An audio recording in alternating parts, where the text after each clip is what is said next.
Alrighty, welcome back. Enough chit chat, let's get to it. As you can hear, it's windy, so let's get this thing rinsed off and into the shop.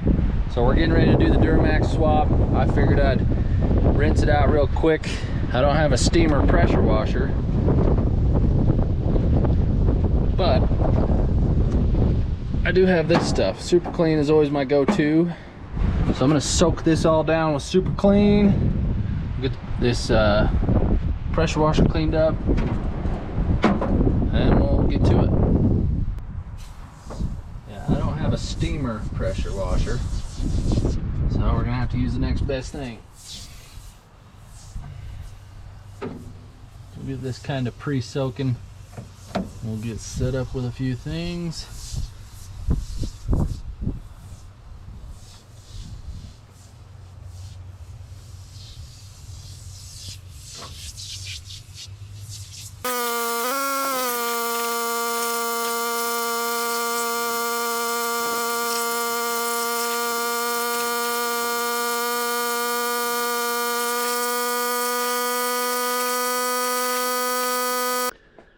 All right, we got this thing pushed in the shop. That Super Clean cuts through it really good for being cold water and a low pressure washer. So we got this thing rinsed off. I'm gonna kind of go through and cut out what we don't need. There's some lines over here that somebody ran for like a separate oil filter, a remote oil filter, and a cooler up in the grill. We'll get those out of here. I've got to remove the transmission crossmember down there. We'll pull that shift linkage off of there because we got a new brackety deal that's somehow, I don't know, it's all black magic over there. So, and we'll get, I don't know what this thing is. This is some sort of a battery isolator deal. We got a whole bunch of fuel lines, fuel pump. Kind of get this thing cleaned up a little bit in here. The power steering lines are kind of, we'll get those tied back. We got a mess that, it's going to be a wiring mess. I bought this truck without the engine in it, and it's kind of a, I mean, it's going to save time not pulling a motor out, but it's kind of a basket case. But we moved this up here.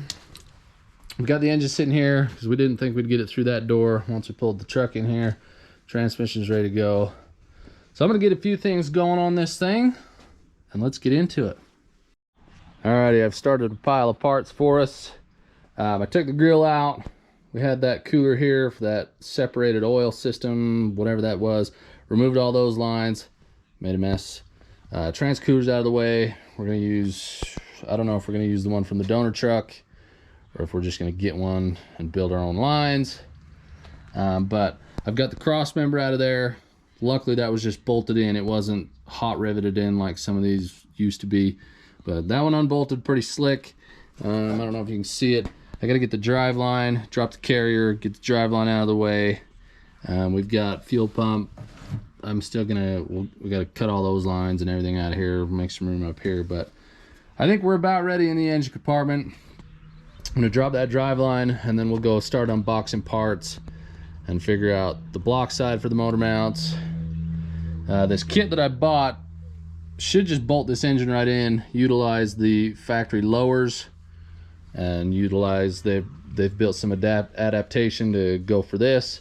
They've built a cross member, so this thing should just go right in, no problem. So let me drop that drive line and we'll start putting things on that, and I think we're about ready here, and we'll jump on this.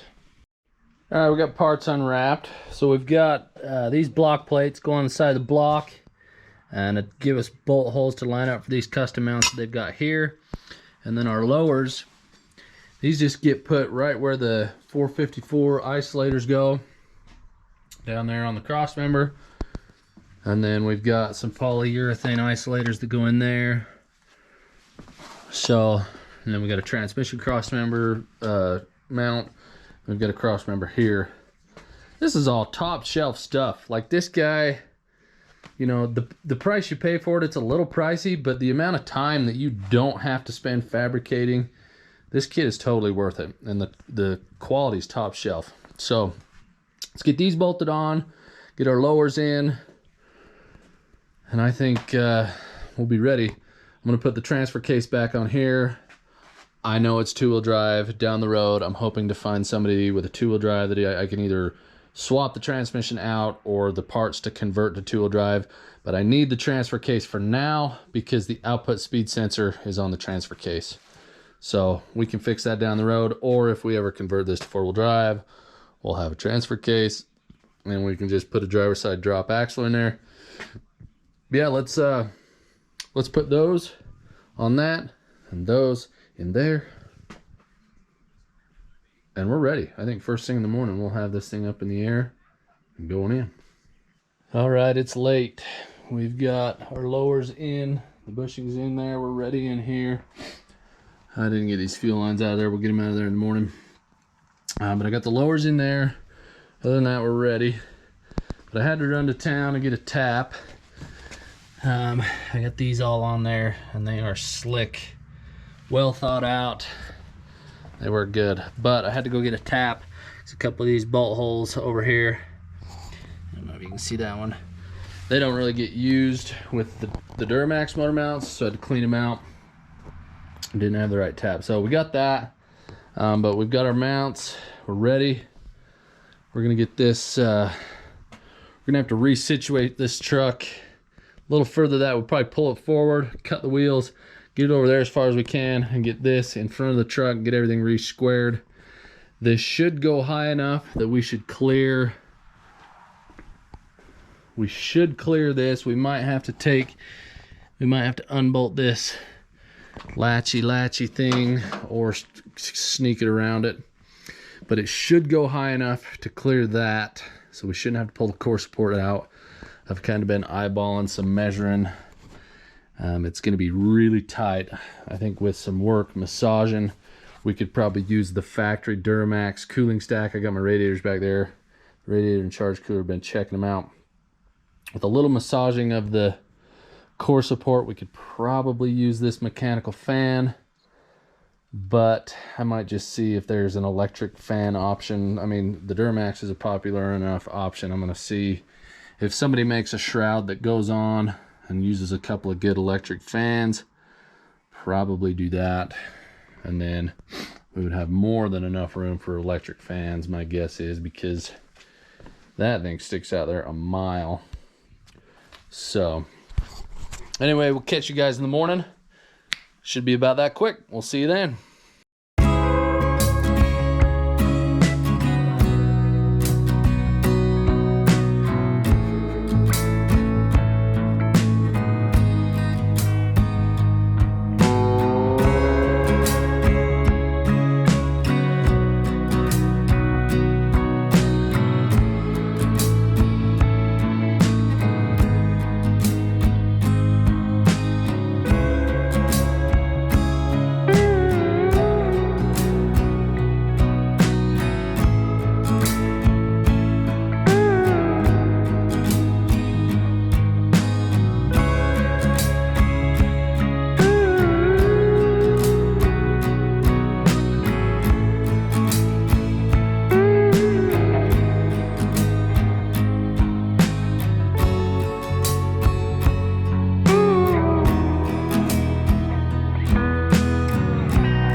All right, it's in. We had to take this fuel filter off, and we were catching whatever that thing coming through the firewall is. The exhaust downpipe we were catching here, and then we were catching it on this. So I don't know what this do-opper is. We'll have to go. That's just a vacuum line of some sort. This is some wiring. Looks like it runs over the HVAC box. So we got it to clear. We had to take the fuel filter off. It was in the way of this HVAC box. And over here, it's not bad. I think we might have to trim this bracket, maybe do something with the glow plug wires there, because we're real close to the Hydro boost there, but that doesn't look terrible. I'll bet the charge pipe, the hot side or the cold side. Is that the hot side? Yeah, the hot side, I'll bet it'll come right down and sneak in there. No problem. So we've got this, kind of picking the front up to tip it back.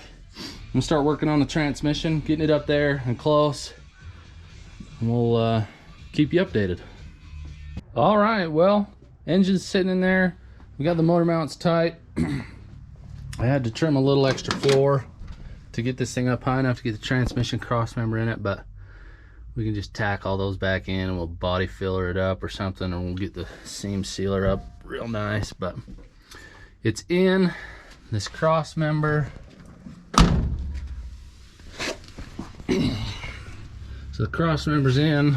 I got one bolt hole to line up. I'll probably just drill one more in the cross member through this hole. But it is sitting in there. I've got the transmission bell housing bolts in. I haven't decided. I've run out of time. I'm throwing this on the trailer and getting it back to my house so I can work on a little more, but I don't know how. I'm gonna get bell housing bolts into it. That will be terrible to do, but we'll get it. The other issue, I think I'm gonna have to pull this downpipe off. There's plenty of room though. Pull the downpipe off so I can get the transmission dipstick in it. Excuse me. And then I think we'll be ready. And it's not bad. Like I said, I think if we pull this glow plug controller deal off or rotate the wires around a little, I don't necessarily need the glow plugs to work.